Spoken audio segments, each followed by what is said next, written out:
Good afternoon everyone. चलिए हम start करते हैं। फाइव किंगडम क्लासिफिकेशन डिटेल में स्टार्ट करेंगे और बहुत अच्छे तरीके से समझेंगे। देखिए, सबसे पहले हमने किंगडम जब फाइव किंगडम क्लासिफिकेशन की इंट्रोडक्शन लास्ट लेक्चर में की थी और हमने कहा था कि आर एच विटेकर ने फाइव किंगडम क्लासिफिकेशन में पांच किंगडम दिए। लिविंग ऑर्गेनिज्म को उसने पांच हिस्सों में बांटा, जिसमें से सबसे पहले हम पढ़ने वाले हैं। अब टाइम तो नहीं वेस्ट करेंगे सबको बताने में। हाँ, सबको पता है कि किंगडम मोंड्रा है, किंगडम प्रोटिस्टा है, किंगडम फंजाई है, प्लांटे है और एनमिलिया है। यहाँ इस चैप्टर में हम मोंड्रा और प्रोटिस्टा और फंजाई इसको डिटेल में पढ़ेंगे। प्लांटे और एनिमल्स के लिए अलग से चैप्टर है, तो वहां भी हम उसको अच्छे तरीके से पढ़ेंगे। चलिए बिना समय गवाए हम स्टार्ट करते हैं किंगडम मोंड्रा। जबकि किंगडम मोंड्रा जो है वो कैसा है, व्हाट डज किंगडम मोंड्रा इंक्लूड्स? देखिए, it includes all the prokaryotes, it includes all the prokaryotes और प्रोकैरियोटिक ऑर्गेनिजम्स, जितने भी विदाउट न्यूक्लियस है, जितने भी विदाउट न्यूक्लियस जितने भी ऑर्गेनिजम्स हैं वो सभी किंगडम मोंड्रा में आते हैं। And they are all unicellular, सभी के सभी यूनिसेलुलर है। अब कुछ को छोड़कर, अब जैसे जैसे यहां पर हम बात करते हैं, देयर इज वेरी इंपॉर्टेंट, हम कुछ इंक्लूड करते हैं। जैसे हम इंक्लूड कर लेते हैं कि किंगडम मोंड्रा में क्या क्या आता है। देखिए, सबसे पहले तो ये पता होना चाहिए कि किंगडम मोंड्रा में क्या हमने पढ़ना क्या है।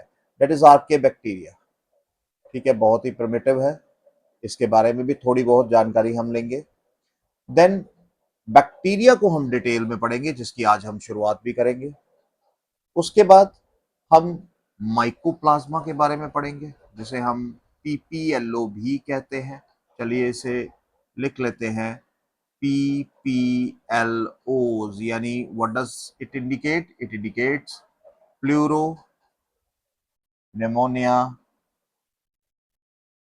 like organisms, like organisms। चलिए ये भी हो गया। ठीक है, क्लियर हो गई बात। फिर हम कुछ पढ़ेंगे, जैसे हमारे पास है एक्टिनोमाइसिट्स, एक्टिनोमाइसिट्स। तो यहां हम इन ऑर्गेनिजम्स के बारे में पढ़ने वाले हैं। तो चलिए सबसे पहले हम बैक्टीरिया की शुरुआत करते हैं, क्योंकि ये बैक्टीरिया जो है हमने काफी डिटेल में पढ़ना है और ये कई बार हमारे जो बोर्ड एग्जाम्स हैं उनमें ये 5 मार्क्स का क्वेश्चन भी आता है और नीट में भी इसमें से काफी क्वेश्चंस आते हैं किंगडम मोंड्रा में से। चलिए हम बैक्टीरिया की शुरुआत करते हैं। जब हम बैक्टीरिया की बात करते हैं ना, तो बैक्टीरिया क्या है? वो एक यूनिसेलुलर ऑर्गेनिज्म है। चलिए इसकी इंट्रोडक्शन में हम देख लेते हैं कि ये क्या है। देखिए, यूनिसेलुलर है, ठीक है। दूसरी चीज क्या है? Without nucleus. कुछ पॉइंट्स आपको याद रखो, कुछ पॉइंट्स याद रखो। विदाउट न्यूक्लियस है। देन विदाउट क्लोरोफिल, खास तौर पे क्लोरोफिल ए। ठीक है, हालांकि इसमें बैक्टीरिया क्लोरोफिल होती है। ठीक है। Then nucleoid is present, nucleoid present, ये है इसके पास। और इसका रिजर्व फूड मटेरियल क्या है? अगर आपको रिजर्व फूड क्या है, रिजर्व फूड इज ग्लाइकोजन। तो देखो ये जो पॉइंट है ना, यहां से आपको देखो पढ़ना इस हिसाब से है कि आपके क्वेश्चन सॉल्व हो और आपको सही से समझ आए। सिंपल तरीके से पढ़ेंगे, आराम से पढ़ेंगे, जल्दबाजी नहीं है हमें किसी भी तरह की। क्लियर है? अब देखो, अगर हैबिटेट की बात की जाए, सबसे पहले अब हम हैबिटेट की बात करते हैं। हमने बैक्टीरिया की इंट्रोडक्शन तो ले ली, हमें पता लग गया कि इसमें यूनिसेलुलर प्रोकैरियोट्स है, विदाउट न्यूक्लियस ऑर्गेनिजम्स है। यहां पर हमारे पास क्लोरोफिल ए इनके पास नहीं होती है, बैक्टीरियो क्लोरोफिल होती है, ये आगे हम पढ़ेंगे।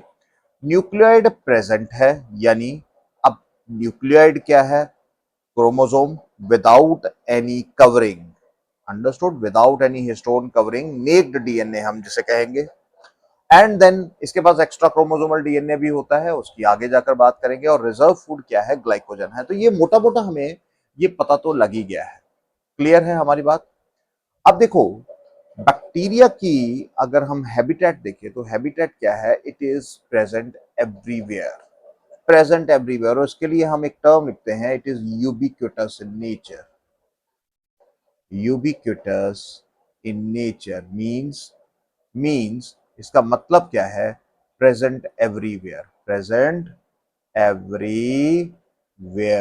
तो देखो ये भी ध्यान रखना है। प्रेजेंट एवरीवेयर का मतलब क्या हुआ? आप एयर में चले जाओ, water, land, hot springs, oils पे, मैरीन वाटर, हर जगह आपको ये दिखते हैं। आप कहीं भी बैक्टीरिया की, तो आप ये कहोगे कि they are the most abundant organisms present on the अर्थ।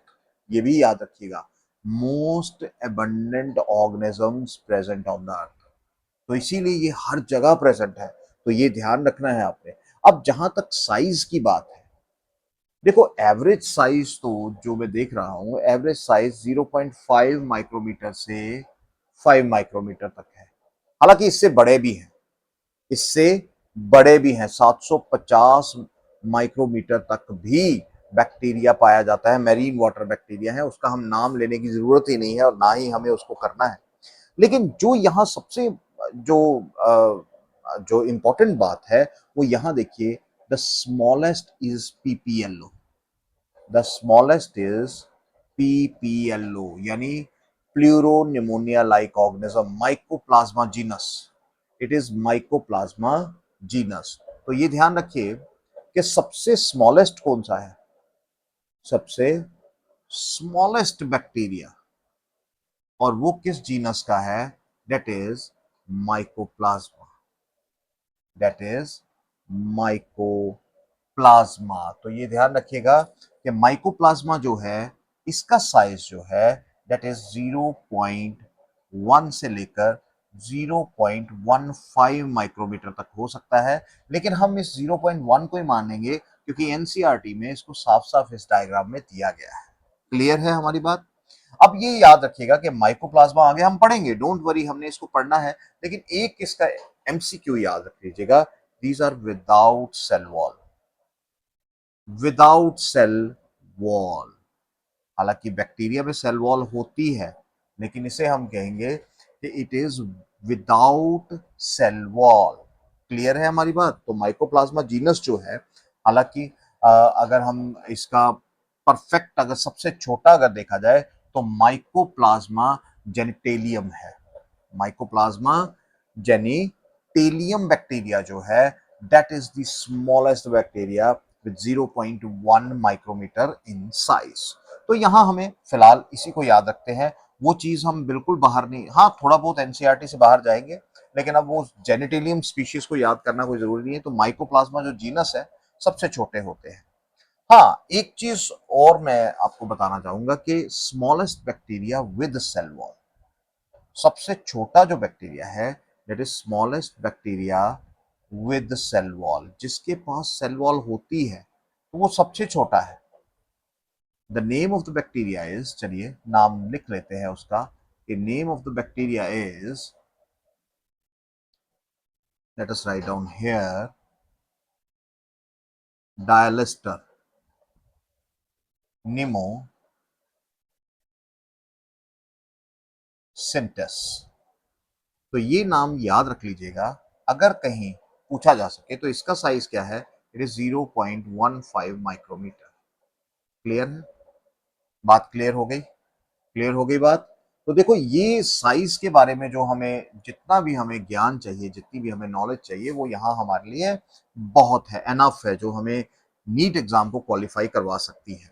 ठीक है, अब लेते हैं कुछ शेप्स। अब शेप की बात करते हैं। जगह अब आप जब शेप देख रहे हो, शेप कैसी देख रहे हो? आप देख रहे हो यहाँ मैंने चार मेजर, एक एनसीईआरटी से ही ये फिगर ली है। चार अगर देखो तो यहाँ आपको क्या मिल रही है? सबसे पहले यहाँ आपको कॉकस शेप मिल रही है। सबसे पहले कॉकस शेप मिल रही है। कॉकस यानी आप ऐसा कह सकते हो राउंड और ओवल शेप, है ना, ओवल शेप कह सकते हो। और यहाँ पर ये अलग अलग तरह के हो सकते हैं। देखो, या तो मोनोकॉकस भी हो सकते हैं। मोनोकॉकस का मतलब हुआ कि ये इस तरह से सिंगल, ठीक है, सिंगल होंगे। अगर दो होंगे तो डिप्लोकॉकस हो जाएंगे। क्यों भाई? ऐसा ही होगा, डिप्लोकॉकस हो जाएंगे। अगर चार होते हैं तो, अगर चार होते हैं तो वो टेट्राकॉकस हो जाएंगे। क्लियर हो गई मेरी बात? अगर वो इस तरह से, मान लेते हैं इस तरह से कोई चेन फॉर्म बना रहे हैं, है ना, वो चेन जैसी बना रहे हैं, लंबी चेन बना रहे हैं। तो ये क्या होगा, दिस इज स्ट्रेप्टोकोकस। मैं इसको लिख देता हूं आपको, इट इज स्ट्रेप्टोकोकस। और अगर वो बंच ऑफ ग्रेप्स की तरह है, बंच ऑफ ग्रेप्स का मतलब क्या है, बंच ऑफ ग्रेप्स का मतलब है इस तरह से। चलिए हम एक बंच ऑफ ग्रेप्स बना लेते हैं, जैसे हम इस तरह से बना लेते हैं। चलिए, तो देखो बंच ऑफ ग्रेप्स की तरह से है, तो this is what we call staphylococcus. Staphylococcus. तो अलग अलग हमारे पास यहाँ शेप्स दी होती हैं, बैक्टीरिया की प्रेजेंट होती है। इसी तरह से बेसिलाई, देखिए बेसिलाई क्या है, रॉड शेप्ड है। अगर आप इन बैक्टीरिया को देखें तो इस तरह से रॉड शेप दिखते हैं।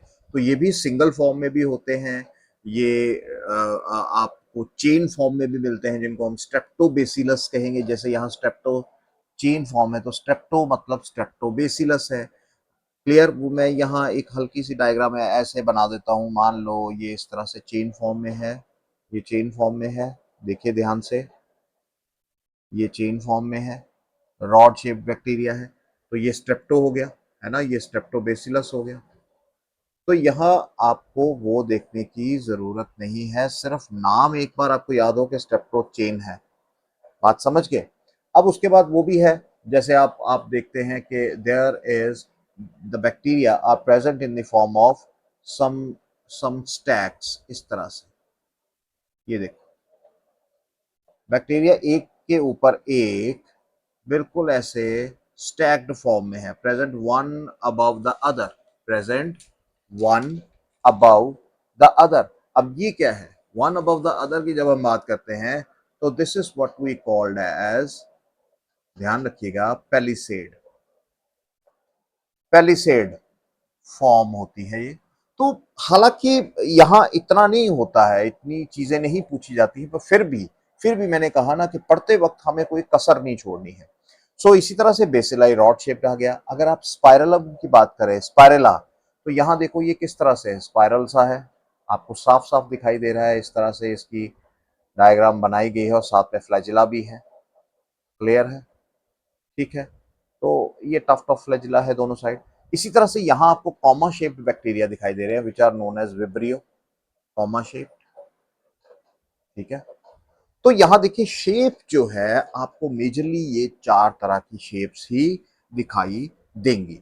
अब हम बात करते हैं कि स्ट्रक्चर कैसा है। देखो अब हमें बात करनी है कि स्ट्रक्चर किस तरह का है, स्ट्रक्चर जरा देख लेते हैं।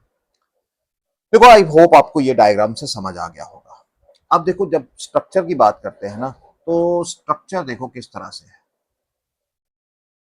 स्ट्रक्चर देखिए, अब यहां पर सेल एनवेलप, सबसे पहले देखो बैक्टीरिया के दो हिस्से होते हैं, बैक्टीरिया के दो हिस्से हैं, यहां आपको दिखाई दे रहे हैं, बैक्टीरिया के दो हिस्से होते हैं। एक तो वो ये जो अंदर वाला हिस्सा है, ये जो हमें अंदर वाला दिखाई दे रहा है, क्लियर है, ये अंदर वाला हिस्सा हमें दिखाई दे रहा है, ये जहां मैं डॉट डॉट लगा रहा हूं, ये सारा हमारा क्या है, ये अंदर वाला हिस्सा हमें दिखाई दे रहा है, यानी इनर साइड है। क्लियर है, इनर साइड है। अच्छा एक हमारे पास क्या है, एक हमारे पास आ जाता है ये आउटर साइड। और आउटर साइड में आपको क्या दिख रहा है, कुछ इस तरह से बहुत सारी लेयर्स दिख रही हैं, जिन्हें हम कहते हैं सेल एनवेलप। यानी आउटर साइड पे आपको सेल एनवेलप दिख रहा है। और सेल एनवेलप में आप में सबसे पहले क्या दिख रहा है, ये देखिए, सबसे आउटर मोस्ट अगर आपको दिख रही है, दैट इज आवर ग्लाइकोकैलिक्स। ये है हमारी ग्लाइको कैलिक्स लेयर। अब ये क्या चीज है, अभी हम पढ़ते हैं। अच्छा दूसरी लेयर जो हमें दिखाई दे रही है, दूसरी लेयर हमें कौन सी दिखाई दे रही है, ये देखिए यहां पर ये जो ब्लैक में दिखाई दे रही है, यहां आउटर लेयर जो है, या इसी पूरी को कहेंगे हम फिलहाल सेल वॉल। आगे जाके इसकी डिफ्रेंसिएशन होगी, इसको बाद में देखते हैं। और यहां जो अंदर हमें दिखाई दे रही है, ये जो अंदर हमें दिखाई दे रही है, this one is cell membrane. तो यानी आप देखिए इस बैक्टीरिया की जो प्रोटेक्शन है, इस बैक्टीरिया की जो आपको प्रोटेक्शन दिख रही है, वो इस सेल एनवेलप के थ्रू ही होती है। तो सेल एनवेलप में हमारे पास क्या आया, चलिए जल्दी से देख लेते हैं। सेल एनवेलप के पास हमारे पास तीन लेयर्स आई। हमारे पास है सबसे पहली ग्लाइकोकैलिक्स, क्लियर है? ठीक है, ध्यान से सुनिएगा। देन हमारे पास आ जाती है सेल वॉल। अब वो थिक है या थिन है ये बात की बात है। अच्छा, उसके बाद हमारे अंदर आ जाती है द प्लाज्मा मेम्ब्रेन और सेल मेम्ब्रेन। भाई क्लियर हो गई बात? मुझे लगता है कि यहां तक बैक्टीरिया के स्ट्रक्चर में आपको कोई प्रॉब्लम नहीं आनी चाहिए। हमने एक दो क्वेश्चन तो एमसीक्यू कर ही लिए हैं और हम इस हिसाब से पढ़ेंगे कि आपके लॉन्ग आंसर भी क्लियर हो जाए। अब सबसे पहले हम लेते हैं ग्लाइकोकैलिक्स लेयर। अब देखो ये जो ग्लाइकोकैलिक्स लेयर है ये कहां प्रेजेंट है, ध्यान दो, कहां प्रेजेंट है? It is present outside the cell wall. ये जो ब्लू में आपको दिख रही है, जो चारों तरफ आपको दिख रहा है, एक एक कोट जैसा दिख रहा है, ये क्या है? दैट इज प्रेजेंट, पॉइंट लिख लेते हैं, present outside the cell wall, outside the cell wall. भाई क्लियर हो गई बात? पहला पॉइंट तो क्लियर हो गया सर, बिल्कुल साफ साफ क्लियर हो रहा है हमें। अच्छा, दूसरा पॉइंट देखो, अब बनी किसकी है? देखो क्वेश्चन कहां से आता है उस तरह से पढ़ना है ना कि क्वेश्चन कहां से आ सकता है। देखो ये बनी हुई है पॉलीसेक्राइड्स की, यहां पॉलीसेक्राइड्स है एंड ग्लाइकोप्रोटीन्स की बनी हुई है, एंड ग्लाइकोप्रोटीन्स की बनी है। क्लियर हो गई बात? भाई क्लियर हो गई, बिल्कुल सही। अच्छा, अब सबसे इंपॉर्टेंट चीज है कि ये जो ग्लाइकोकैलिक्स है ये डिपेंड करता है कि बैक्टीरिया किस तरह के हैबिटेट में जा रहा है, कहां जा रहा है, उसको किस तरह का एनवायरनमेंट मिल रहा है। तो उस बेसिस पर ये ग्लाइकोकैलिक्स क्या होती है, या तो ग्लाइकोकैलिक्स कैन बी स्लाइमी, या तो वो स्लाइमी हो सकती है, ठीक है, स्लाइमी हो सकती है, और टफ हो सकती है, टफ कैप्सूल की फॉर्म में हो सकती है। अगर वो स्लाइमी है तो हम कहेंगे it is present in the form of slime layer, है ना? और अगर वो टफ है, हार्ड है, तो हम उसे कहेंगे इट इज प्रेजेंट, पहले लिख दिया है कि वो किस फॉर्म में होगी, कैप्सूल की फॉर्म में होगी। बात समझ आई? देखो यहां तक तो क्लियर करो बात को, बात को क्लियर करना बहुत जरूरी है कि हमने कहा कि ग्लाइकोकैलिक्स जो है वो कहां पड़ी है, it is present outside the cell wall. ठीक है, पहला पॉइंट। बनी किसकी है? पॉलीसेक्राइड्स की मेजरली, और ग्लाइकोप्रोटीन्स की बनी है। अब ये कैसी हो सकती है? स्लाइमी हो सकती है या टफ हो सकती है, depending upon the condition, depending upon the conditions. और अगर वो स्लाइमी है तो वो स्लाइम लेयर है, और कैप्सूल है तो यानी टफ है। अब दोनों की जो both the forms have certain functions, and those functions led this bacteria to live happily and comfortably। बात समझ आ रही है? अब वो कैसे हैप्पीली, और क्योंकि उसकी कंडीशन ही वैसी है ना, अब उसको कंडीशन जो मिलेगी, जो कंडीशन मिलेगी वो इसी तरह की मिलेगी। अब देखो कैसे, जैसे स्लाइम लेयर, स्लाइम लेयर का फायदा क्या है? देखो स्लाइम लेयर एक तरह से हम कहते हैं it's a sugary coat, it is a sugar coat कहेंगे, शुगर कोट। अब ये शुगर कोट जो है इसका बड़ा फायदा है। इसका फायदा क्या होता है? ये बैक्टीरिया को नियरली इनविजिबल बना देता है, नियरली इनविजिबल। इट मेक्स, मैं यहां एक पॉइंट लिख देता हूं, it makes the bacteria nearly invisible, invisible बना देगा। क्यों भाई, क्यों invisible?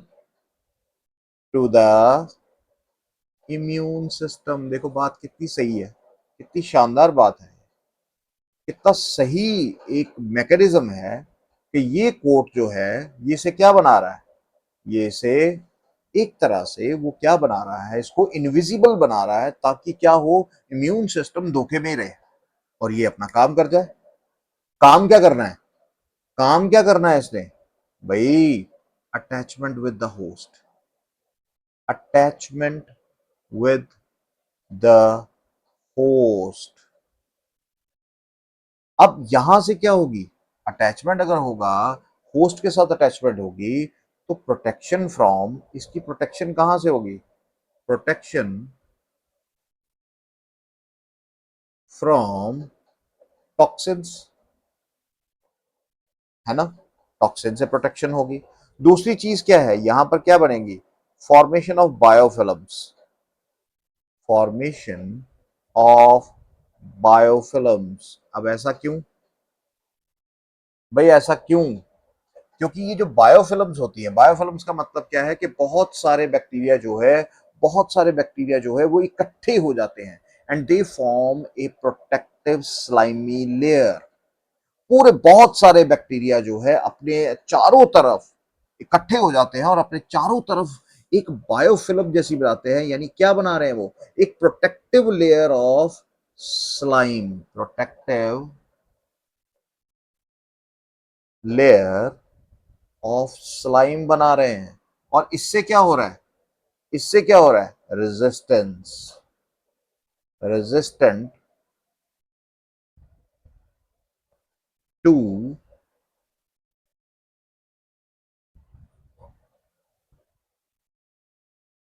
Host immune system, resistant to host immune system. देखो कितनी बड़ी बात है। अब देखो फर्क ये आता है, फर्क ये आता है कि अगर एक बैक्टीरिया, सपोज एक जैसे बायोफिल्म बनी, बहुत सारे बैक्टीरिया इकट्ठे हो गए, प्रोटेक्टिव एक लेयर जैसी बना दी। अब उस लेयर जो होती है वो ultimately it is resistant to the host immune system और प्रोटेक्शन प्रोवाइड करता है बैक्टीरिया को। अच्छी बात है, बहुत अच्छी बात है। दूसरी चीज ये आती है, दूसरी चीज ये आती है कि अगर कोई सिंगल बैक्टीरिया ऐसे ही होस्ट के अंदर गया है तो क्या होगा? वो इतना रेजिस्टेंट नहीं होगा। उसे हो सकता है होस्ट इम्यून सिस्टम जो है वो खत्म कर दे। अब कैसे खत्म करेगा, आगे सारी बात आएगी। अब दूसरी चीज ये होती है कि अगर कोई फ्री बैक्टीरिया है वो इतना रेजिस्टेंट नहीं होगा, लेकिन जो ये बायोफिल्म्स है, जो प्रोटेक्टिव लेयर बना ली है, बहुत सारे इकट्ठे हो गए, एक तरह से कम्युनिटी जैसी बना ली है, ये इनके पास बहुत रेजिस्टेंट होगी। और अगर हम कहें तो ये लगभग 1000 times more resistant than a free floating bacteria. They are 1000 times, मैं फिर से रिपीट कर रहा हूं, they are 1000 times resistant, more resistant than a free floating single bacteria. बात समझ आई? तो यहां देखो इस स्लाइम लेयर का कुछ ना कुछ तो फंक्शन है भाई, है ना। अब जहां तक ये कैप्सूल का सवाल है, देखो कैप्सूल का भी एक ही काम है। कैप्सूल नेचुरली टफ है, टफ है तो ये क्या करेगा? It prevents the attachment of viruses, prevents the attachment of viruses, viruses के अटैचमेंट को रोकेगा। अब दूसरी चीज ये आती है कि it increases pathogenicity, increases pathogenicity मतलब, यानी इनके अंदर क्या है? It increases the disease causing capacity. एक बैक्टीरिया की डिजीज कॉजिंग कैपेसिटी जो है वो बढ़ जाती है। बात समझ आ रही है? वो बढ़ जाती है। तीसरी चीज ये भी होती है, जैसे हमने वहां कहा कि प्रोटेक्शन फ्रॉम टॉक्सिन्स, ये भी करता है। तो कैप्सूल का अपना फायदा है, स्लाइम लेयर का अपना फायदा है, और ऑन द होल अगर देखा जाए तो आप देख सकते हो, आप यहां एक ही फंक्शन में बात खत्म कर सकते हो कि भाई इनका काम है रेजिस्टेंस प्रोवाइड करना, रेजिस्टेंस प्रोवाइड करना, प्रोटेक्शन प्रोवाइड करना, है ना, प्रोटेक्शन प्रोवाइड करना, और इसके साथ साथ आप ये कह सकते हो कि भाई देखिए दे पैथोजेनिसिटी, पैथोजेनिसिटी ये प्रोवाइड करता है। तो ये जो है मोटा मोटा इंपॉर्टेंट पार्ट ऑफ ग्लाइकोकैलिक्स है जो हमें याद रखना है, जो बाहर एक लेयर होती है। बात समझ आई भाई? क्लियर हुआ? चलिए, हो गया क्लियर। अब देखो, अब उसके बाद आ जाती है अंदर हमारे पास है एक और लेयर। ये जो ब्लैक में आपको एक डबल लेयर जैसी दिख रही है, अब ये डबल क्यों है? क्योंकि हम एक ग्राम नेगेटिव बैक्टीरिया को लिया हुआ है, हमने जो एक्सप्लेन कर रहे हैं वो एक ग्राम नेगेटिव बैक्टीरिया है। अब फिर से एक टर्म आ गई कि ग्राम नेगेटिव क्या है, ये क्या बोल रहे हैं आप? क्योंकि जो 10 से 11 बच्चे आते हैं उनको ये टॉपिक समझने में थोड़ी सी डिफिकल्टी आती है। और हम ये देखेंगे कि यहाँ पर देखिए सेल वॉल मैंने यहाँ साफ साफ दे रखी है कि यहाँ वो डबल लेयर है। ठीक है, अब ये क्यों डबल लेयर है, या हम सबसे पहले सेल वॉल की बात कर लेते हैं और फिर इस पॉइंट पर आएंगे। चलिए हम नीचे चलते हैं, फिर दोबारा से डायग्राम के ऊपर आ जाएंगे। अब देखो, ध्यान दो, अब यहां पर क्या है कि हमारे पास क्या है कि अगर हम सेल वॉल की बात करें तो ये क्या है, it is present inner to the glycocalyx layer and outer to the plasma membrane. बिल्कुल, अगर आप यहां ध्यान दो, इस डायग्राम को देखो, इस डायग्राम को देखो, तो यहां आप क्या देख रहे हो कि इनर टू द, ये जो इनर टू द ग्लाइकोकैलिक्स है, और यहां से अगर आप देखें outer to the plasma membrane है, यानी मिड में है ये। अब ये जो लेयर होती है ना, हमें पता है कि एक सेल वॉल जो है वो कैसी होती है। सेल वॉल रिजिड है, सेल वॉल रिजिड है and elastic. Cell wall rigid है और इलास्टिक है, ये ध्यान रखें, सेल वॉल रिजिड है और इलास्टिक है। अब इसके बाद, अब बनती किसकी है, ये भी तो ध्यान रखना है कि बनती किसकी है। देखो, बनती है ये दो कंपोनेंट्स की, या हम ऐसा कहें कि ये बनती है पेप्टिडोग्लाइकेंस की। यहां कुछ शुगर और पेप्टाइड, इन दोनों का संगम होता है जिससे बनता है पेप्टिडोग्लाइकेन। और ये जो पेप्टिडोग्लाइकेन है, it is also known as murein. It is murein. और ये जो पेप्टिडोग्लाइकेन है, ये हमारे पास दो तरह के पेप्टिडोग्लाइकेन्स यहाँ आते हैं, यानी यहाँ दो तरह की बॉन्डिंग बॉन्डिंग में कुछ चेंज आती है जिसकी वजह से हमें पेप्टिडोग्लाइकेन जो है दो मिल जाते हैं।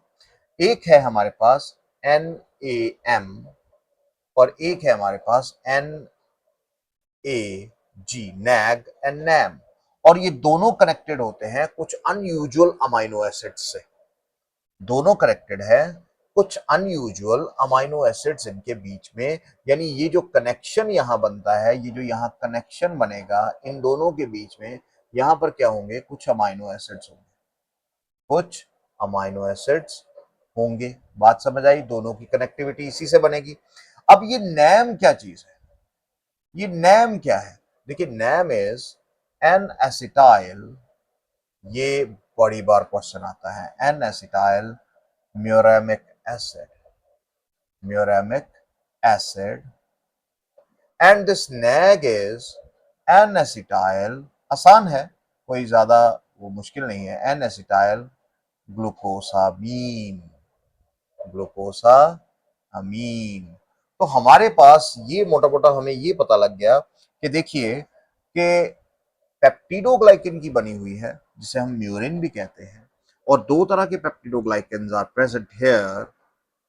One is N-acetyl-muramic acid and second one is N-acetyl glucosamine, which are interlinked by, cross-linked by certain unusual amino acids. अब वहां पर भी ग्लूटामेट होता है, सो हमें वहां जाने की जरूरत नहीं है। अब देखो ये किस तरह से होते हैं, बहुत ही सिंपल सिंपल तरीके से मैं आपको बताऊंगा। जैसे ये मान लेते हैं कि हमारे पास क्या है, ये इस तरह से मान लेते हैं कि हमारे पास क्या है, ये इस तरह से कुछ मान लो, ये हमारे पास क्या है, दिस इज नैम। ठीक है, अब उसके बाद हमारे पास आ जाता है, आगे हमारा नेक्स्ट पार्ट आ जाता है नैग, है ना, ये इस तरह से चेन होगी। देखो अलग अलग क्या होंगी, चेन्स होंगी। फिर से यहां आ गया नैम। मैं छोटी सी एक एक एक एग्जांपल देना चाहता हूं आपको कि वो किस तरह से कनेक्टेड होते हैं सिंपल तरीके से, ताकि आपको कोई कोई भी कंफ्यूजन नहीं होनी चाहिए कि क्या होता है। इसी तरह से यहां पर भी एक चेन होती है, यहां पर भी होगा नैग।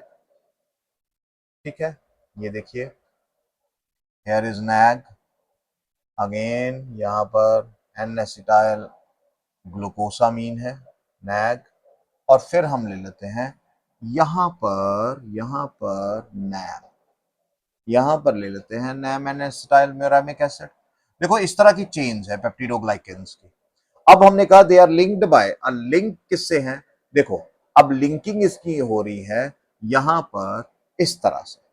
देखो यहां पर कुछ अमाइनो एसिड्स हैं और यहां पर भी कुछ अमाइनो एसिड्स हैं, और ये आपस में क्या हो रहे हैं, लिंक हो रहे हैं, आपस में जुड़े होते हैं, इस तरह से बॉन्डिंग होती है। ठीक है, फिर इसी तरह से यहां चलेगा। ठीक है, अब यहां पे ये मान लो ये इस तरह से है, और यहां पर ये यहां इस तरह से लिंकिंग होगी। तो आप देख रहे हो कि इनकी लिंकिंग जो है इसी तरह से ये आगे आगे चेन्स जो है आपस में कनेक्टेड होती हैं। तो ये जो यहां पर आपको दिख रहा है, ये यहां पर अमाइनो एसिड चेन्स है, अमाइनो एसिड्स यहाँ है, जिन्होंने हम कहेंगे पेप्टाइड लिंकेज है, यहाँ पेप्टाइड चेन्स है, और ये हमारे पास क्या है, these are the chains of peptidoglycan. So इस तरह से हमारी जो सेल वॉल है वो बनी होती है। बात क्लियर हुई? अब देखो, यहां पर सेल वॉल जो है को आगे बढ़ने से पहले हम कुछ एक एक टॉपिक, छोटा सा टॉपिक लेना चाहेंगे, इसी सेल वॉल के अंदर ही क्लियर हो जाएगा, और वो है हमारा बहुत बहुत इंपॉर्टेंट टॉपिक, जिसे हम कहते हैं ग्राम पॉजिटिव एंड ग्राम, या ग्राम स्टेनिंग ले लेते हैं टॉपिक। चलो चेंज ही कर देता हूं, सोचा था कि सीधा आ जाऊंगा, पर ग्राम स्टेनिंग की बात करते हैं। अब जरा ध्यान दो कि ग्राम स्टेनिंग क्या चीज है। अब जरा ध्यान दो कि ग्राम स्टेनिंग क्या चीज है। देखो, ए वेरी इंपॉर्टेंट नेम, जिस साइंटिस्ट के नाम पर ही ये स्टेनिंग का नाम पड़ा था, इस प्रोसीजर का नाम पड़ा था, that is Christian gram. That is Christian ग्राम। और क्रिश्चियन ग्राम ने 1884 में एक मेथड डिवाइस किया, जिसे उसने उसने उसने एक स्टेन की मदद से, एक डाई की मदद से बैक्टीरिया की पहचान करना सीखा। और वो जो बैक्टीरिया की पहचान थी, वो पूरा मेथड जो था, वो उस मेथड को कह दिया गया ग्राम स्टेनिंग कह दिया गया।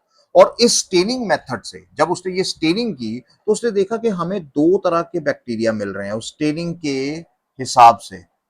कुछ बैक्टीरिया ने स्टेन ले लिया, कुछ बैक्टीरिया ने सीधा सीधा सीधा सीधा उन्होंने क्या किया, एक पर्पल या ब्लू स्टेन लिया। मैं सीधा यहां पे आया था, पर्पल और ब्लू स्टेन लिया। मैं मेथड भी थोड़ा सा बता दूंगा, कोई बात नहीं। और कुछ बैक्टीरिया के ऊपर जो था, वो कोई स्टेन नहीं हुआ। या मैं ऐसा कह दूं, मैं ऐसा कह देता हूं कि देखिए, कुछ ने क्या किया बाद में, उन्होंने यहां हम लिख देते हैं नो स्टेन, और पिंक इन कलर, और पिंक इन कलर। ये क्यों मैं लिख रहा हूं अभी पता लग जाएगा। देखो, जब उसने स्टेन किया, अभी हम मेथड करेंगे, थोड़ा सा मेथड कर ही लेते हैं ताकि कोई कंफ्यूजन ना रहे। देखो, यहां तो पर्पल हुए और ब्लू स्टेन कहते हैं, और या उनके ऊपर कोई कलर, और कुछ ऐसे बैक्टीरिया थे जिनके ऊपर कलर ही नहीं चढ़ा, या उनके ऊपर पिंक ही कलर चढ़ा। अब जिनके ऊपर ये पर्पल और ब्लू स्टेन था, जिनके ऊपर ये पर्पल और ब्लू स्टेन था, इन्हें क्या कहा गया, they were regarded as gram positive bacteria. इन्हें कहा गया ग्राम पॉजिटिव बैक्टीरिया। और जिनके ऊपर कोई स्टेन नहीं था, जिनके ऊपर कोई स्टेन नहीं था या पिंक कलर चढ़ गया, उन्हें कहा गया ग्राम नेगेटिव बैक्टीरिया। यहां तक बात समझ आई? अब क्योंकि सेल वॉल करना है, तो सेल वॉल को करने के लिए थोड़ा सा लंबा है ये सेल वॉल। क्यों लंबा है? क्योंकि इसमें से बहुत सारे क्वेश्चन आते हैं। देखो, जितना हम इस वक्त अच्छे से पढ़ लेंगे, उतना हमें बाद में आसानी होगी। तो अब जैसा कि मैं कह रहा था कि दो तरह के बैक्टीरिया हमें मिल गए, कुछ ग्राम पॉजिटिव मिल गए, और यहां पर हमें ग्राम नेगेटिव मिल गए। अब बात ये आती है, बात ये आती है कि यहां पर कहानी क्या बनी, मेथड क्या था।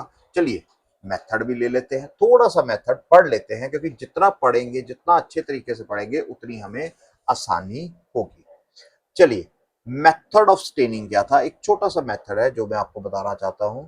मेथड ऑफ ग्राम स्टेनिंग, क्योंकि बड़े सारों को ये एक कंफ्यूजन सी हो जाती है, तो मेथड ऑफ ग्राम स्टेनिंग कर लेते हैं। देखो, इसमें सबसे पहले क्या किया गया, सबसे पहला जो मेथड था वो था फिक्सेशन। सबसे पहला जो मेथड था वो था फिक्सेशन। फिक्सेशन कैसे की गई, हीट किल्ड बैक्टीरिया, यानी हीट से फिक्सेशन की गई। मान लो एक स्लाइड ले ली गई, ये एक स्लाइड ली, ये हमने एक स्लाइड ले ली और इसके ऊपर हमने क्या किया, फिक्सेशन ऑफ बैक्टीरिया की। फिक्सेशन ऑफ बैक्टीरिया का मतलब है हमने इस तरह से बैक्टीरिया फिक्स कर दिए, हीट से फिक्स कर दिए। ठीक है, बहुत सारे बैक्टीरिया हमने यहां पर ऐसे फिक्स कर दिए। ठीक है, तो ये कैसे हुआ, it is heat fixed, it is heat fixed कर दिया। अब जब हमने हीट फिक्स किया तो हमने इसके ऊपर क्या अप्लाई किया, वी अप्लाइड, हमने इसके ऊपर अप्लाई किया एक stain which is known as crystal violet stain, यानी इसको प्राइमरी स्टेन भी कहा जाता है। तो अगर आप बड़ी क्लासेस में पढ़ेंगे तो क्रिस्टल प्राइमरी स्टेन भी कहा जाता है, क्रिस्टल वॉयलेट और जेंटियन वॉयलेट। ठीक है, जेंटियन वॉयलेट स्टेन, ध्यान रखिए, जेंटियन वॉयलेट स्टेन। अब जब इस स्लाइड के ऊपर यही स्टेन दिया गया तो हुआ क्या, क्या होगा, अब देखो हुआ क्या, यहां पर जितने भी बैक्टीरिया थे, जितने भी ये चार हम बैक्टीरिया बना रहे हैं इस स्लाइड के ऊपर, इन सबके ऊपर क्या होगा, इन सबके ऊपर एक कलर आ गया, इन सबके ऊपर एक कलर आ गया, और वो कलर क्या था, ये ब्लू और पर्पल कलर आ गया। चलिए सबको हम पर्पल कर लेते हैं, यानी सबके ऊपर हमने स्टेन लगा दिया, सबके ऊपर क्या किया हमने, ये देखो हमने स्टेन लगा दिया। बात समझ आ गई, यानी सभी के सभी क्या हो गए, सभी के सभी पर्पल हो गए, all are purple, all are purple. बात समझ आई, बात क्लियर हो गई। अच्छा, अब क्या हुआ, अब हम यहां क्या इस्तेमाल करेंगे, वी विल यूज, हम यहां पर एक एक हम ऐसा कह सकते हैं, we will use a mordant, और मॉर्डेंट क्या होगा, फिक्सर, डाई फिक्सर यूज करेंगे। हम यहां यूज करेंगे एक मॉर्डेंट, और वो मॉर्डेंट क्या होगा, 0.5% आयोडीन यूज कर लेंगे हम क्या यूज करेंगे, 0.5% आयोडीन यूज करेंगे। चलो जी, आयोडीन से क्या हुआ, आयोडीन से क्या होगा, देखो आयोडीन से ये जो हमने बैक्टीरिया लिए थे, ये देखो, अब ये जो बैक्टीरिया लिए थे, अब ये क्या हो गए, इनकी डाई फिक्स हो, ये फिक्स हो, यानी अब इनका कलर निकलना कोई चांस नहीं है। बात क्लियर हो गई, फिक्सिंग की। अब सबसे बड़ी बात है, हमने ये देखना है कि अब होगा क्या। अब देखो नेक्स्ट क्या होगा, द नेक्स्ट पोर्शन इज, चले हम थोड़ा सा नीचे ले लेते हैं। अच्छा जी, यहां तक क्लियर हो गया। अब हम क्या करेंगे, अब हम नेक्स्ट नेक्स्ट जो प्रोसेस होगा, नेक्स्ट होगा यहां पर, हम यहां इसको वी विल यूज इथेनॉल और कोई ऑर्गेनिक सॉल्वेंट यूज कर लेते हैं। ठीक है, will use A organic solvent. अब हम थोड़ा सा वॉश करेंगे, ऑर्गेनिक सॉल्वेंट हम चेक करते हैं किसने स्टेन पकड़ा और किसने नहीं पकड़ा, और वो ऑर्गेनिक सॉल्वेंट क्या होगा, यहाँ तो इथेनॉल और एसीटोन, और बहुत कम समय के लिए, कोई हार्डली 1 मिनट हम इसको उसमें वॉश करेंगे। और जब हम वॉश करते हैं तो हम क्या देखते हैं, हम जब वॉश करते हैं तो हम क्या देखते हैं, देखो हम क्या देखते हैं, हम यहाँ देखते हैं कि कुछ बैक्टीरिया ने अपना कलर छोड़ दिया, यानी वो कलरलेस हो गए, सर्टन वर कलरलेस, कलरलेस बैक्टीरिया हो गए। और कुछ बैक्टीरिया जो थे उन्होंने कलर को रिटेन रखा, उन्होंने कलर को रिटेन रखा, उन्होंने कलर को रिटेन रखा। अब जिन्होंने कलर को रिटेन रखा, जिन्होंने कलर को रिटेन रखा, हमने इनको नाम दे दिया Gram positive, they are purple और ब्लू कलर्ड। और जिन्होंने कलरलेस थे, इनको हमने क्या नाम दे दिया, they were named as gram negative bacteria, उन्हें क्या नाम दे दिया गया, ग्राम नेगेटिव बैक्टीरिया। अब सबसे इंपॉर्टेंट चीज थी कि अब यहां हम क्या करेंगे, अब यहां पर हम एक एक एक हम यूज करेंगे एक एक स्टेन, और वो स्टेन क्या होगा, देखो अब ये सेकेंडरी स्टेन है, दिस इज सेकेंडरी स्टेन, मैं बड़े आराम से कर रहा हूं। और ये सेकेंडरी स्टेन क्या है, हम ये लेंगे सेफ्रानिन। सेफ्रानिन स्टेन को यूज किया जाए, यानी अब ये स्टेन क्या कहलाएगा, this stain is known as, मैं पहले बता दूं, इट इज नोन एज, हालांकि आपको इससे कोई लेना देना नहीं है, इट इज काउंटर स्टेन। ये काउंटर स्टेनिंग की जाएगी। जरा देखते हैं हम क्या फर्क पड़ता है इसको, यानी कहने का मतलब क्या है कि हम ये देखेंगे कि होगा क्या। अब देखो ये जो काउंटर स्टेनिंग जब हमने की, तो सेफ्रानिन जब हम करेंगे, तो सेफ्रानिन से क्या हुआ कि ये जो पर्पल कलर के बैक्टीरिया थे, जो पर्पल कलर के थे, उनके ऊपर तो वो स्टेन कोई काम नहीं किया, या ब्लू कलर के थे, इनके ऊपर तो कोई काम नहीं किया, क्योंकि ये ऑलरेडी इनके ऊपर स्टेन चढ़ा हुआ था। अगर वो चढ़ भी जाएगा तो दिखाई नहीं देगा, डार्क है। लेकिन ये क्या था, यहां जो हमने दूसरे देखे, हमने दूसरे क्या देखे, देखो यहां हमने क्या देखा कि ये जो दूसरा था बैक्टीरिया, इनके ऊपर क्या चढ़ गया, पिंक कलर।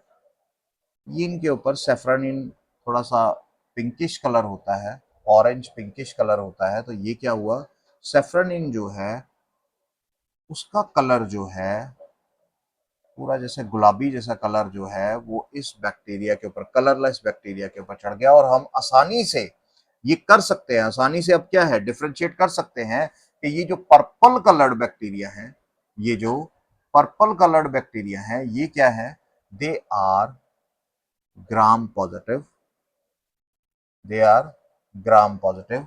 और ये जो पिंक कलर बैक्टीरिया हैं, वो कौन से आए, जो कलरलेस, नेचुरली कलर चढ़ गया उनके ऊपर, they are Gram negative bacteria. और इस तरह से उन्होंने क्या किया, इस तरह से क्रिश्चियन ग्राम ने क्या किया, एक मेथड डिवाइस किया, जिससे कि हमें ये पता लग गया कि हम ग्राम पॉजिटिव और ग्राम नेगेटिव बैक्टीरिया होते हैं, और इनमें दोनों में सेल वॉल का फर्क होता है। अब कुछ एग्जांपल्स ले लेते हैं कि ग्राम पॉजिटिव की कौन सी एग्जांपल्स है, कुछ इंपॉर्टेंट एग्जांपल, अब ऐसे तो याद नहीं रहता, लेकिन कुछ ग्राम पॉजिटिव और ग्राम नेगेटिव की कुछ इंपॉर्टेंट एग्जांपल्स ले लेते हैं। जैसे चलिए कुछ ग्राम पॉजिटिव की इंपॉर्टेंट एग्जांपल्स ले लेते हैं। तो ग्राम पॉजिटिव की कुछ इंपॉर्टेंट एग्जांपल्स देखिए, जैसे कॉकस बैक्टीरिया। ग्राम पॉजिटिव की कुछ इंपॉर्टेंट एग्जांपल्स हैं, जैसे कॉकस फॉर्म्स आती हैं, न्यूमोकॉकस। मैं एक दो ही लिखूंगा ताकि ज्यादा कंफ्यूज ना हो, ठीक है, जो आपको बहुत काम आएंगी। बेसिलस, बेसिलस फॉर्म्स जो हैं वो ग्राम पॉजिटिव होती हैं, ठीक है। यहां पर एक क्लॉस्ट्रीडियम टेटनी जो बैक्टीरिया होता है, क्लॉस्ट्रीडियम जीनस के जो बैक्टीरिया हैं, वो भी क्या होते हैं, they are Gram positive. And Streptomyces, और भी है, और भी है, ऐसा नहीं है, स्टेफाइलोकोकस है, स्ट्रेप्टोकोकस है, और अब हम वहां नहीं जाएंगे, इतना लंबा नहीं खींचेंगे इसको। तो स्ट्रेप्टोमाइसिस ले लो या स्ट्रेप्टोकोकस ले लो, ठीक है। अब कुछ ग्राम नेगेटिव की एग्जांपल जो आपको यहां बहुत काम देगी, और ये बैक्टीरिया आप सबसे पहले पढ़ते हो, ई कोलाई बैक्टीरिया, एशेरिशिया कोलाई, ये ग्राम नेगेटिव है, ये ग्राम नेगेटिव है। जैसे साल्मोनेला टाइफी है, साल्मोनेला जीनस के हैं, बात समझ आई। देन देयर इज सीडोमोनास, हाँ एक और लिख लेते हैं, यहां पर लिख लेते हैं सीडोमोनास। तो देखो यहां पर भी अगर आप कहो तो यहां पर क्या है, कुछ ग्राम नेगेटिव एग्जांपल्स हैं, कुछ ग्राम पॉजिटिव एग्जांपल्स हैं, और हम जो आज बैक्टीरिया पढ़ रहे हैं वो इस वक्त, अब देखो, अब ग्राम पॉजिटिव और ग्राम नेगेटिव में सेल वॉल में क्या फर्क है। देखो सबसे बड़ी बात यही आती है ना कि देखो इसमें फर्क क्या है। देखो अगर हम ग्राम पॉजिटिव की सेल वॉल और ग्राम नेगेटिव की सेल वॉल की बात करें, तो यहां पर सेल वॉल जो होगी, ग्राम पॉजिटिव सेल वॉल जो होगी, इसमें थिक पेप्टिडोग्लाइकेन होगा, याद रखिएगा, थिक पेप्टिडोग्लाइकेन होगा। और अगर यहां देखिए तो बहुत ही thin peptidoglycan, thin peptidoglycan layer होगी, ये याद रखिएगा। यहां पर lipid layer is thin, lipid layer is less, lipid layer बहुत कम होगी, लाइपिड लेयर क्या होगी, कम होगी। और यहां पर क्या होगा, या ऐसा लिख सकते हैं, ऐसा कर लो, लाइपिड लेयर इज थिन कर लेते हैं, ठीक है, लाइपिड लेयर थिन कर लेते हैं, और यहां पर कर लेते हैं लाइपिड लेयर थिक। तो देखो दोनों में फर्क है, is thick.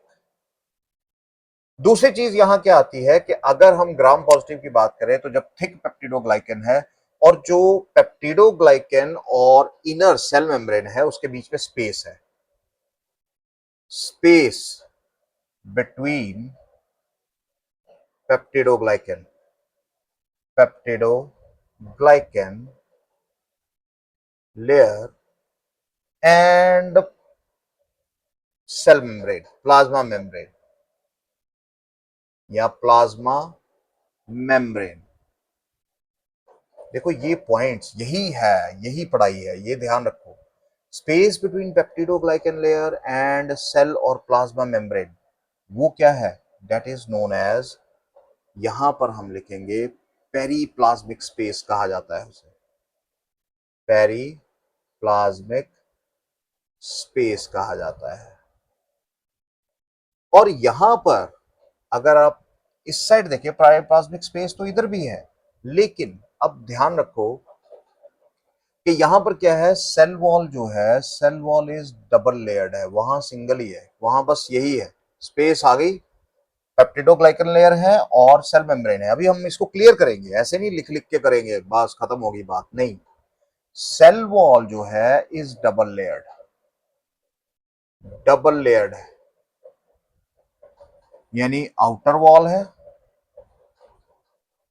And inner wall है, इनर वॉल है। तो यहां दोनों में फर्क आपको साफ साफ दिखाई दे रहा है। अब जो आउटर वॉल है, देखो अब यहां तक तो आपको समझ आ गया ना, यहां तक तो आपको क्लियर हो गई बात, ठीक है। अब दूसरी चीज में अब आपको डायग्राम से अब लेते हैं हम डायग्रामेटिक रिप्रेजेंटेशन, कि वो डायग्रामेटिक रिप्रेजेंटेशन हम किस तरह से लेते हैं। देखो जहां तक यहां का सवाल है, इस जगह का सवाल है, हम यहां देख लेते हैं। देखो यहां ध्यान से देखो कि ये जो है बैक्टीरिया की वॉल जो है, ये डबल लेयर है, ये डबल लेयर दिखाई दे रही है, यानी इसकी एक आउटर वॉल है, हम इसको लेबल ही कर लेते हैं ना, ऐसे करते हैं कि इसको लेबल ही कर लेते हैं ताकि ध्यान में रहे। ये जो बाहर है ये हमारी है आउटर वॉल, आउटर वॉल है। और यहां पर अगर देखें तो इसके अंदर हमें क्या दिख रहा है, यहां पर ही इसके अंदर हमें दिख रही है, चलो इसको थोड़ा सा ऐसे कर लेते हैं, ये इनर वॉल है, डबल लेयर्ड है, इनर वॉल है। तो यहां डबल वॉल है, लेकिन ग्राम पॉजिटिव में क्या होता है, सिंगल थिक वॉल होती है। अब कैसी होती है, जरा हम इन दोनों की वॉल्स का स्ट्रक्चर देख लेते हैं जरा ध्यान से।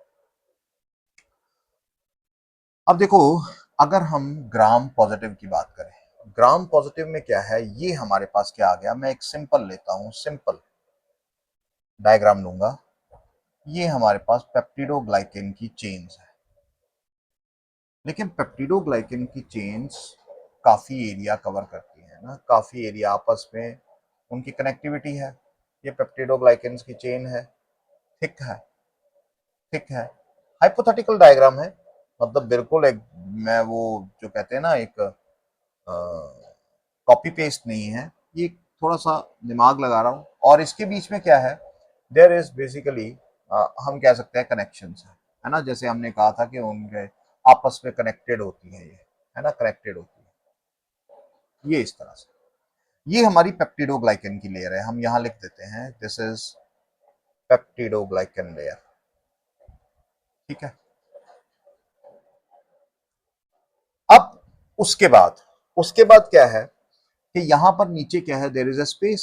अब इस स्पेस को ले लेते हैं, ये पेरीप्लाज्मिक स्पेस आ गई, ये पेरीप्लाज्मिक स्पेस आ गई, यहां लिख दे पेरीप्लाज्मिक स्पेस, पेरीप्लाज्मिक स्पेस लिख देते हैं। और इसके अंदर आपको क्या दिखेगा, इसके अंदर आपको दिखेगी सेल मेम्ब्रेन। चलो अब सीधा सेल मेम्ब्रेन ऐसे बना देते हैं। अब वो फैट की लेयर और ऐसे नहीं बनाएंगे, ये हमारी आ गई, ये मान लेते हैं हमारी आ गई द सेल मेम्ब्रेन। बात समझ आ गई? ये हमारी है ग्राम पॉजिटिव, जिसमें हमने ये कहा था कि पेप्टिडोग्लाइकन लेयर जो है थिक होती है लेकिन फैट लेयर कम होती है। बात समझ आ गई? बात समझ आ गई। और इसके ऊपर जो कलर था वो यहां रुकता है, कलर चढ़ जाता है। कलर क्यों चढ़ता है इसकी भी अब लास्ट में बात करेंगे। अब इसके ऊपर हमारे पास ब्लू या पर्पल कलर चढ़ता है, ग्राम पॉजिटिव का। लेकिन अब ग्राम नेगेटिव कैसी होती है? ग्राम नेगेटिव में हमें थोड़ा सा अलग डायग्राम बनानी पड़ेगी। जैसे ग्राम नेगेटिव में क्या है, यहां एक आउटर वॉल होती है, ये एक वॉल है, मान लो ये एक वॉल है, और इसके बीच में क्या होती है, देयर इज लाइपोप्रोटीन लेयर होती है। चलो एक लाइपोप्रोटीन लेयर भी बना देते हैं यहाँ पे, ये इस तरह से लाइपोप्रोटीन की लेयर बना देते हैं। यहाँ लिख भी देते हैं लाइपोप्रोटीनियस लेयर। लेयर ठीक है, ये हमारी आ गई आउटर वॉल। और इसके बीच में क्या होते हैं, इस आउटर वॉल के बीच में यहां पर हमें क्या मिलती है, देयर आर सर्टन चैनल्स। यहाँ पे कुछ चैनल्स भी होते हैं, यहाँ पे कुछ चैनल्स भी होते हैं। और ये चैनल्स क्या कहलाते हैं, these channels are called as porin channels. ये सिर्फ कहाँ होते हैं, ग्राम नेगेटिव में, आउटर वॉल में। ग्राम पॉजिटिव में कहीं भी नहीं, ये तो पेप्टिडोग्लाइकन की स्ट्रॉन्ग रिजिड सेल वॉल है। अब देखो इसके अंदर क्या है, इसके अंदर आपको दिखेगा, इसके अंदर आपको दिखेगा देयर इज पेरी, यहां पर आपको आ जाएंगे, ये बना लेते हैं पेप्टिडोग्लाइकन। इसके अंदर पेप्टिडोग्लाइकन है, एक सिंगल, हम ऐसे एक पेप्टिडोग्लाइकन की लेयर जैसी बना लेते हैं। चलिए जी, यानी पेप्टिडोग्लाइकन यहां थिन है। हमने अभी कहा था ना पेप्टिडोग्लाइकन क्या है, यहां कम होते हैं, बहुत ही कम होते हैं। और इसके अंदर फिर से स्पेस आती है, कौन सी, वही वही जो जिसको हमने अभी कहा था, दैट इज पेरीप्लाज्मिक स्पेस। ये पेरीप्लाज्मिक स्पेस है। चलो इसको यहीं लेबल कर देते हैं, ये पेप्टिडोग्लाइकन है। आप दोनों में फर्क देख लो, दोनों की लेयर में फर्क देख लो, ये देखो कितने हैं और ये देखिए थिन लेयर है। और इसके अंदर आपको क्या मिलता है, there is inner wall, inner cell membrane. ये सेल मेम्ब्रेन आ गई, बस ये सेल मेम्ब्रेन है। तो आप यहाँ देखो कि यहाँ आउटर वॉल आ रही है और ये अंदर पेप्टिडोग्लाइकन है और यहाँ पोरेन्स भी है जो जो ट्रांसपोर्ट ऑफ मटेरियल करते हैं। तो ये हमारे पास क्या है, ग्राम नेगेटिव की वॉल है और ये ग्राम पॉजिटिव की वॉल है। तो दोनों में फर्क देखिए, दोनों में आपको साफ साफ दिख रहा है कि पेप्टिडोग्लाइकन की कॉन्सेंट्रेशन बहुत कम है ग्राम नेगेटिव में। अब बात ये आती है कि यहाँ पर लाइपिड की लेयर, लाइपोप्रोटीनियस लेयर है इस बीच में, यहाँ पर ये स्पेस जो यहाँ दिखाई दे रही है। तो यहाँ पर ऐसा क्या होता है, ये जो कलर सिर्फ ग्राम पॉजिटिव पे ही चढ़ता है उसका, जेनेटियन वॉयलेट का, और ग्राम नेगेटिव पे नहीं चढ़ता है, ये क्यों, ऐसा क्यों न होता है? ये होता है, it is only due to the thin lipid layer of gram negative bacteria. यहाँ लाइपिड लेयर जो है वो थिन होती है, जिसकी वजह से क्या होता है, all the stain is leaked out, और जिसकी वजह से स्टेन चढ़ता ही नहीं है। जब स्टेन चढ़ेगा ही नहीं, क्योंकि हमने उसको ऑर्गेनिक सॉल्वेंट में डाला था, और जब ऑर्गेनिक सॉल्वेंट में डाला तो लाइपिड लेयर की वजह से हुआ क्या कि यहाँ पर क्या है, ये लाइपिड लेयर यहाँ क्या है, यहाँ ज्यादा है, और वो सारे का सारा जो है वो लीक आउट हो गया। और इस जगह पे जो स्टेन है, अगर आप पर्पल कलर की आप देखो ग्राम पॉजिटिव की वजह से, यहाँ क्या है, लाइपिड लेयर जो है वो थिन है, लाइपिड लेयर, लाइपिड बहुत ही कम है, और इस वजह से क्या होता है, लीकेज कम होती है और स्टेन चढ़ जाता है। यहां पर लीकेज ज्यादा होती है और स्टेन नहीं चढ़ता, वो सारे का सारा ही धुल जाता है, निकल जाता है। तो इसलिए ये कलरलेस ले जाते हैं ग्राम नेगेटिव। और ग्राम पॉजिटिव जो है, यहां फैट लेयर के कम होने की वजह से स्टेन रिटेन रहता है, वो धुलता नहीं है। मैं एक सिंपल लैंग्वेज में कहूंगा, सिंपल भाषा में कहूंगा, वो धुलता नहीं है, वो पकड़ पकड़ लेता है। और जब पकड़ लेता है, जल्दी से ड्राई हो जाता है, वो निकलता नहीं है। तो अल्टीमेटली क्या होता है, ग्राम पॉजिटिव जो है वो हमें ब्लू या पर्पल कलर के दिखाई देते हैं। तो आई होप आपको ये चीज तो समझ आ ही गई होगी कि हमने सेल वॉल की जो इतनी कहानी पढ़ी, जो इतना लंबा पोर्शन पढ़ा सेल वॉल को समझने के लिए कि ऐसा क्यों होता है, वो सारी चीज हमें समझ आ गई होगी। अब यहां पर एक और चीज याद रखिए, यहां पर एक और चीज याद रखिए, जहां पर ग्राम पॉजिटिव बैक्टीरिया की जो सेल वॉल होती है, यहां पर कुछ कंपोनेंट्स होते हैं। वो कंपोनेंट्स क्या होते हैं, जैसे ये मैं ड्रॉ करूंगा, ये कंपोनेंट्स क्या हैं, ये इस तरह से कंपोनेंट्स होते हैं। These components are known as, ये किसके कंपोनेंट्स होते हैं, these are the component of glucose phosphate, glucose, these are formed of glucose phosphate and alcohol,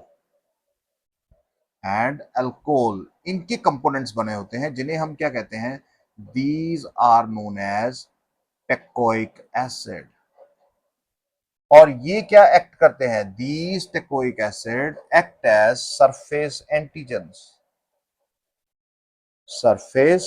antigens on bacteria. बहुत बहुत इंपॉर्टेंट है, ताकि रिकॉग्नाइज हो सके, सरफेस एंटीजन्स हैं, अंडरस्टूड। और साफ साफ पे ये टेकोइक एसिड इतना इंपॉर्टेंट है कि ये स्ट्रेस कंडीशंस में कोप अप करने में भी हेल्प करता है बैक्टीरिया को। स्ट्रेस कंडीशन एंड, बात याद रखना, stress conditions and drastic change in temperature, drastic change in temperature. So यहां मैं लिख देता हूं, to cope up, to cope up with stress condition and drastic change in temperature. तो ये किसका काम है, ये टेकोइक एसिड का काम है, जो इसके ऊपर होते हैं, किसके ऊपर, ओनली ग्राम पॉजिटिव के ऊपर। ग्राम नेगेटिव के ऊपर टेकोइक एसिड जैसे the surface antigens are not present. बात याद रहेगी, है थोड़ा सा आपके लिए टफ होगा ये चीजें जानना, लेकिन अगर आप ये कर गए तो आपका इसके, जिसको कहते हैं ना क्वेश्चन, बैक्टीरिया के बाहर से आने के चांसेस ही नहीं है। फिर जितना मर्जी कोई पूछ ले, क्योंकि आजकल पेपर जो है बड़ा अनएक्सपेक्टेड सा आता है, और अभी भी अनएक्सपेक्टेड सा ही आया है। फिजिक्स केमिस्ट्री का पेपर तो बहुत अनएक्सपेक्टेड आया है, बायो का तो ठीक है, लेकिन कई बार लेंथी आ सकता है, कुछ भी हो सकता है।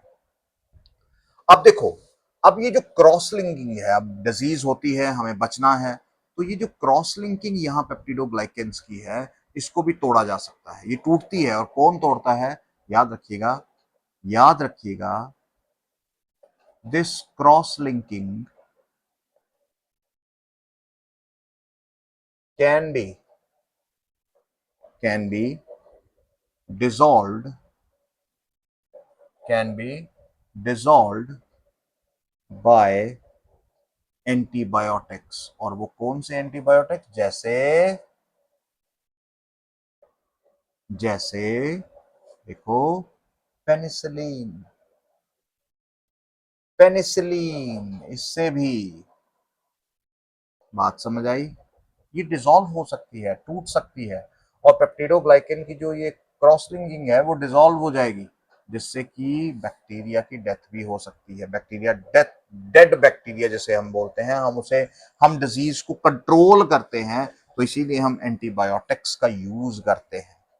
हालांकि पेप्टिडोग्लाइकन लेयर उसको बहुत से टॉक्सिन्स और एंटीबायोटिक से प्रोटेक्शन भी देती है, लेकिन एंटीबायोटिक्स, अब आज डिजीज हम जो कंट्रोल कर रहे हैं, हेल्थ सेक्टर में जो एडवांसमेंट आई है, वो इसी वजह से आई है कि हमारे पास बहुत से हायर एंटीबायोटिक्स हैं जो बैक्टीरिया की लेयर को तोड़ते हैं और उसे खत्म करते हैं। बात समझ आ गई, बात समझ आ गई। और लास्ट पॉइंट सेल वॉल में देयर इज ऑल्सो प्रेजेंट, वो ग्राम पॉजिटिव और ग्राम नेगेटिव में एक एक्स्ट्रा लेयर भी होती है, that is known as S layer, which is present outside the glycocalyx. वो कहां पड़ी होती है, प्रेजेंट आउटसाइड ग्लाइकोकैलिक्स।